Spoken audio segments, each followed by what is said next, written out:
Uyu munsi ngiye kubereka uko wateka umuceri uba uryoshye cyane urimo imboga n'amashaza.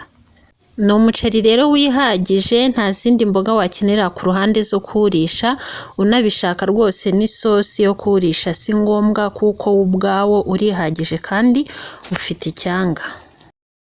Ku bantu bashyashya rero hano kuri Rede TV Show, ngewe nitwa Rede. Niba urebye iyi video ari ubwa mbere, nguhaye ikaze. Niba nawe uyirebye uri umusangwa, nongeye kuguha ikaze. Niba uri kureba iyi video warakoze na subscribe, ndagushimiye cyane mbikuye ku mutima.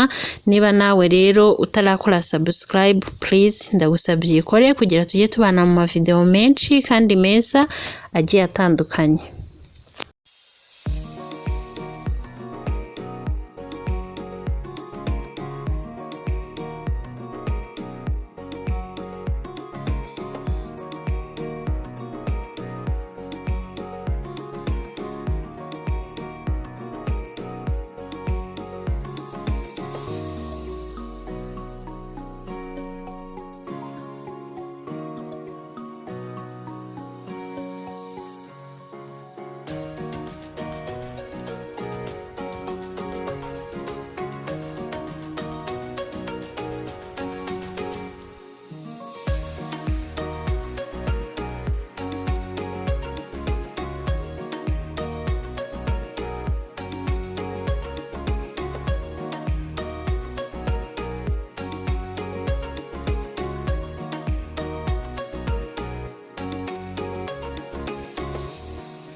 Narangije gutegura imboga, nshyize ipanu ku muriro. Aya ngaya ni amavuta ngiye gukoresha ay'ubuto, nkoreshe na bleba. Udakoresheje bleba wanakoresha bata.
noneho rero ngiye gushyiramo uturungo tw'amafu ariko ntabwo ndakoresha ibirungo byinshi, ndashyiramo curry powder na coriander gusa.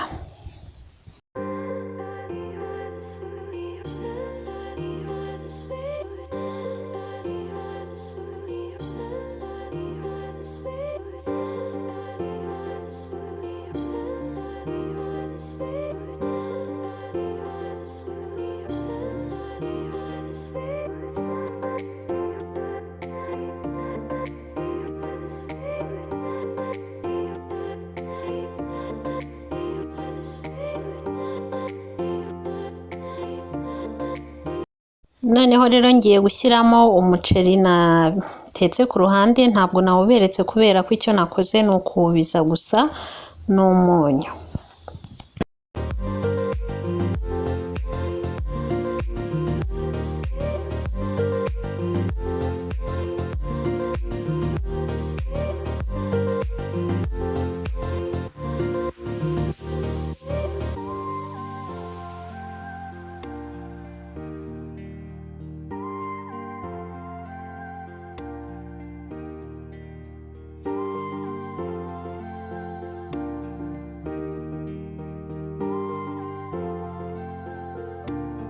Noneho rero nshyizemo amashaza, icyo ngiye gukora ni ukuvanga kugira ngo umuceri, amashaza n'imboga byivange neza.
Murabona ukuntu usa rero, urimo amabara atandukanye, no kuwureba ubwabyo biteye apeti. Nawe uzawuteke mu rugo uzawukunda. Mwakoze kubana nanjye muri video y'uyu munsi. Uwiteka akomeze kubarinda no kubagirira neza. Ndabakunda mwese, tuzongere duhurire muri video itaha. Ciao ciao.